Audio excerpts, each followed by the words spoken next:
હવે છે ને આગળની વિડીયોમાં આપણે 25 ક્વેશ્ચન કરી ચૂક્યા છે અને આજે હું તમારા માટે 26 થી 50 MCQ લઈને આવી છું બીએના જ.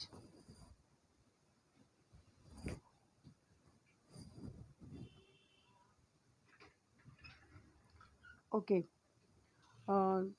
ઓલમોસ્ટ આપણે 50 ક્વેશ્ચન આજે પતી જશે અને બાકીના લગભગ 79 ક્વેશ્ચન બાકી રહેશે, જે આપણે નેક્સ્ટ વિડીયોમાં જેટલા બનશે એટલા કવર કરીશું.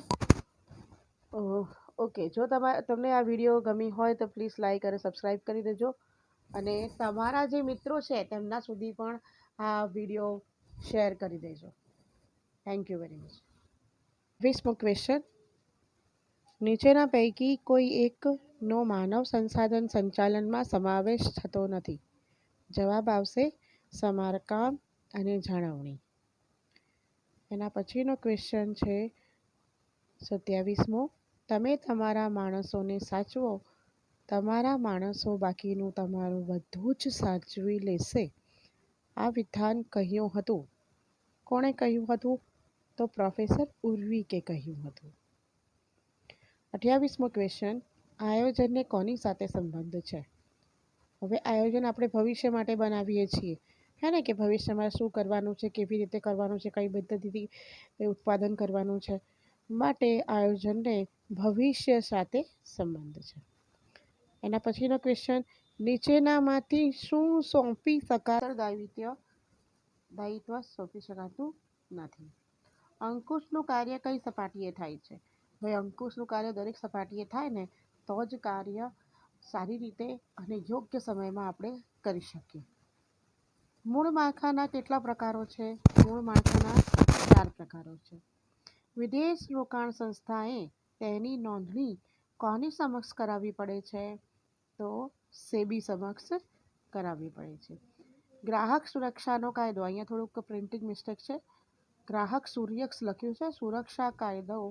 સુરક્ષાનો કાયદો કયા વર્ષમાં પસાર કરવામાં આવ્યો? તો 1986માં પસાર કરવામાં આવ્યો. એના પછી 34મો ક્વેશ્ચન, આયોજન એ ધંધાકીય સાહસનું મગજ છે. સાહસ લખ્યું છે, સાહસ આવશે. તો વ્યવસ્થા તંત્ર એ શું છે? તો વ્યવસ્થા તંત્ર એ શું છે? તો શારીરિક માળખું છે. તો હજી એક ક્વેશ્ચન બને છે કે કર્મચારી વ્યવસ્થા શું છે? બરાબર, તો એ તમે મને કોમેન્ટમાં જણાવશો. નેક્સ્ટ ક્વેશ્ચન, ધ્યેયલક્ષી સંચાલનના સિદ્ધાંતના પ્રણેતા કોણ હતા? જવાબ આવશે પીટર એફ ડ્રકર. એના પછીનો ક્વેશ્ચન, કાર્યોના વિભાગીકરણને કારણે નીચેનામાંથી શું શક્ય બને છે?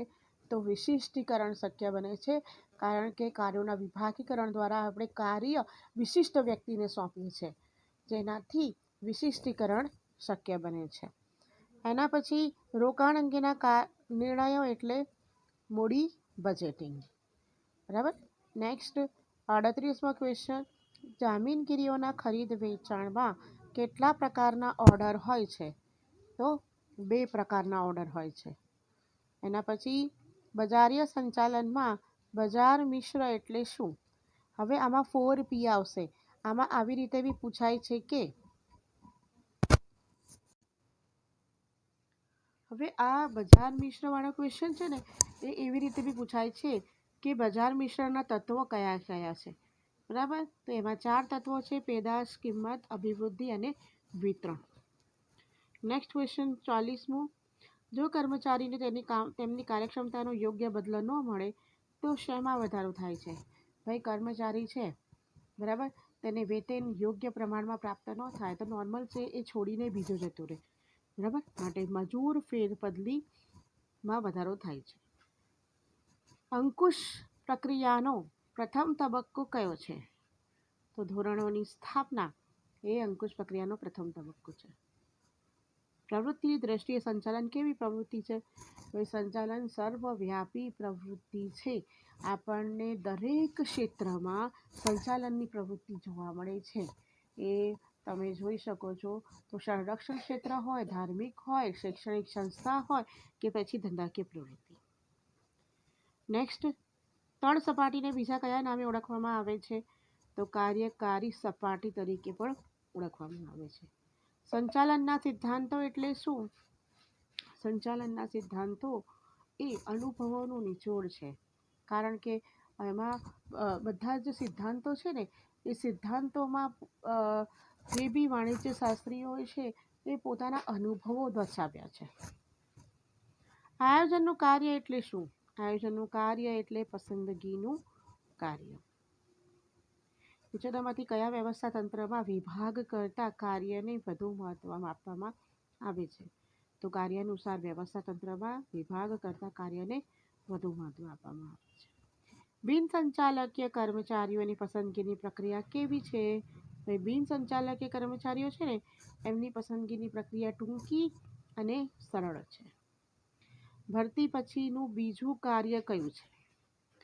ભરતી થયા પછી શું થાય? તો પસંદગી કરવાની હોય છે, બરાબર. એના પછી દોરવણીની જરૂર કી નહીં પણ પરંતુ કઈ સપાટીએ હોય છે? તો દોરવણીની જરૂર દરેક સપાટીએ હોય છે, કારણ કે કર્મચારીઓને માર્ગદર્શન પ્રાપ્ત ના થાય, બરાબર, તો એ કાર્ય કરી ન શકે યોગ્ય રીતે. એના પછી છેલ્લો ક્વેશ્ચન છે, અંકુશ એ કેવી પ્રક્રિયા નથી? બરાબર, તો અંકુશ એ જળ પ્રક્રિયા નથી.